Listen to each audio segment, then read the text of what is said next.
खबरों में आपका स्वागत है। मैं हूं परवीन शेख।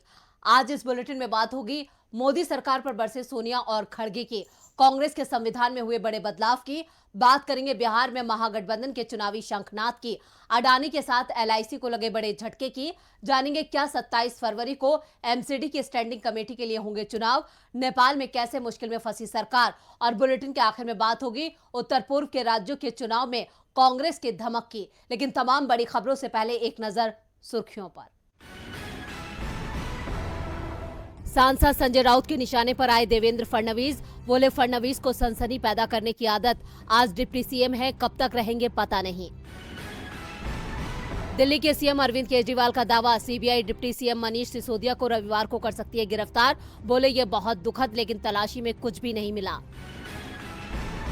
सीएम नीतीश कुमार पर बरसे गृह मंत्री अमित शाह, बोले जेडीयू आरजेडी पानी और तेल का गठबंधन जो कभी नहीं मिल सकते। पूर्व रॉ प्रमुख अमरजीत सिंह दुलत ने मोदी सरकार की नीतियों पर किए सवाल, कहा कश्मीर में बाहुबल की नीति नहीं कर रही काम, भारत का विचार हो रहा है कम, राहुल की भारत जोड़ो यात्रा ने दी राहत। ये तो थी सुर्खियां और अब बात आज की सबसे बड़ी खबर की।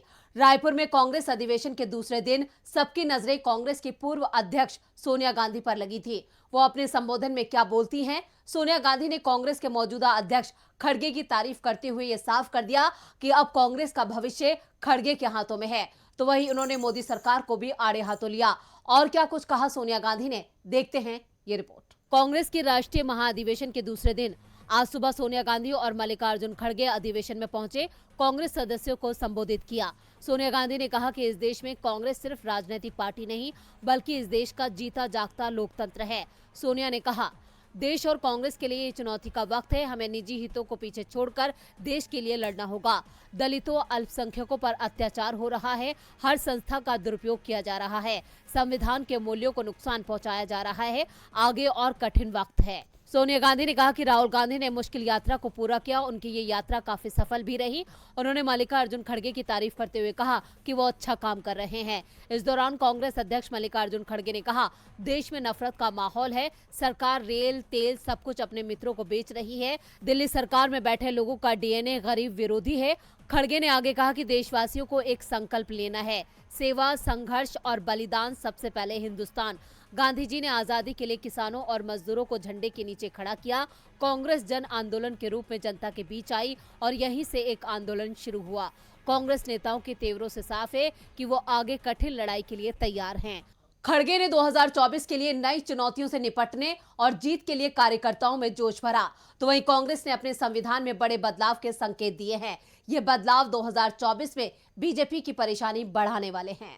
साल 2014 के लोकसभा चुनाव के बाद से कांग्रेस लगातार कमजोर होती जा रही है। पार्टी के हाथ से कई राज्य फिसल चुके हैं, लेकिन अब साल 2024 में होने वाले चुनाव से पहले वो खुद की जड़ें एक बार फिर मजबूत करने में जुटी है। जहां एक तरफ राहुल गांधी ने भारत जोड़ो यात्रा निकाली, तो वहीं दूसरी तरफ महाअधिवेशन बुलाया गया है, जिसमें कांग्रेस ने महिला कार्ड खेला है। रायपुर में महाअधिवेशन में पार्टी के संविधान में कुल 6 बड़े संशोधन किए गए हैं। इसमें सबसे बड़ा संशोधन कांग्रेस कार्य समिति को लेकर किया गया है। अब सीडब्ल्यूसी के सदस्यों में 50% सदस्यों को आरक्षण के जरिए भरा जाएगा। रणदीप सुरजेवाला ने बताया कि देश में सामाजिक क्रांति लाने के लिए पार्टी के संविधान में ये संशोधन किए गए हैं। SC, ST, OBC, महिला और युवाओं को 50% आरक्षण देने का फैसला हुआ है।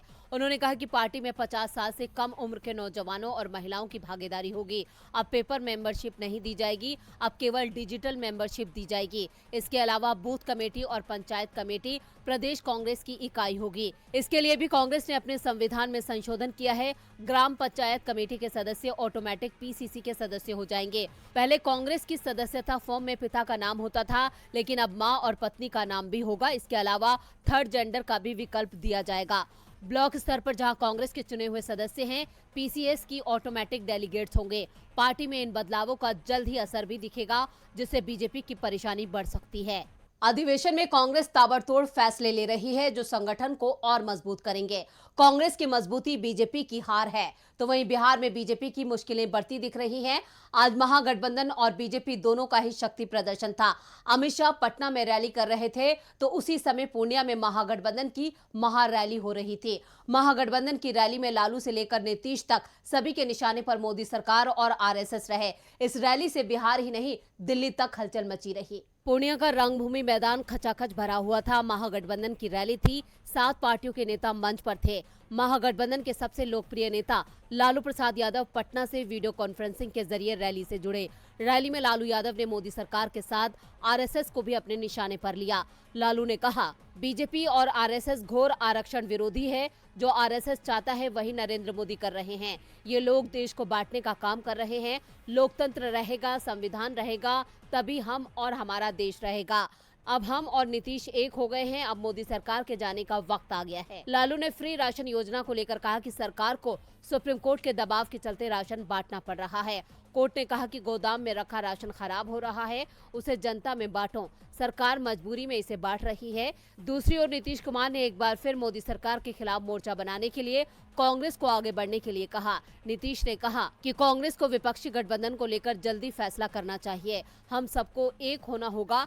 अगर विपक्ष का गठबंधन बनता है तो बीजेपी को 100 से कम सीटों पर समेट देंगे। इसके साथ ही नीतीश कुमार ने कहा कि मोदी सरकार कोई भी काम देश हित में नहीं कर रही है। बिहार के विकास में उन्होंने क्या किया, हम लोग एक एक काम कर रहे हैं। लोगों को आगे बढ़ाने के लिए हम रात दिन काम करते हैं। विकास का काम चलता रहेगा, हर काम की देखरेख जारी रहेगी। हम 10 लाख सरकारी नौकरी देने का काम कर रहे हैं। महागठबंधन के इस हुंकार से